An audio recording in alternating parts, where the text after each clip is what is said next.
guys, welcome to JK Tuition. Now we are going to see the reproduction and modification in plants. The reproductive organs in a plant. Roots, stem and leaves are called as the flowering plants, and the vegetative organs are called as flowers, fruits and seeds. The process by which plants and animals increase their number is called as reproduction.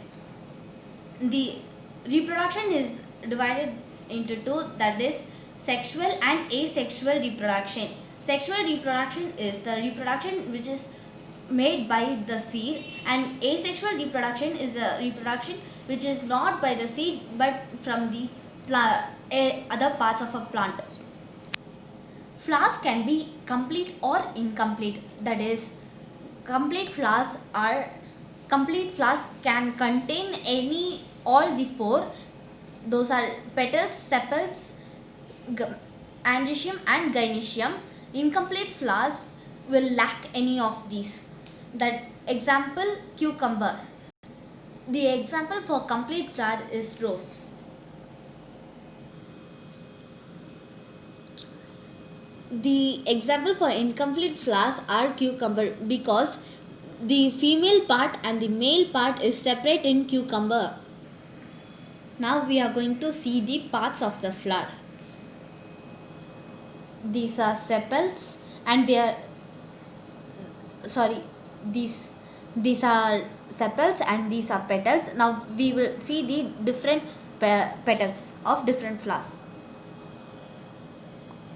This is marigold. This is petals of different flowers.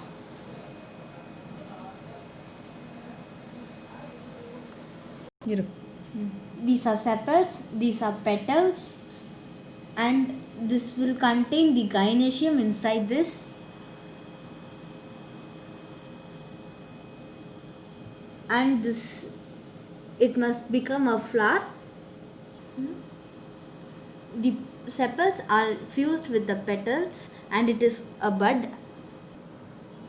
These are the stamens, these are the anther, and this is the filament. The long pipe is called as the filament, and the filament contains the anther, that is called the stamen.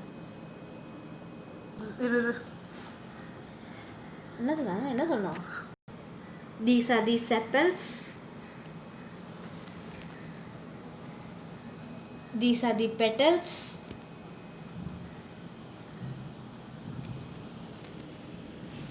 This is anther, and this is called as filament. The filament contains anther, that is called as stamen. The anther contains pollen grains. This is a complete flower, and these are called as petals. These are stamens, and these are sepals. We can see this, and this is called as the pistil. Thank you for watching, guys. Please subscribe JK Tuition and like and share.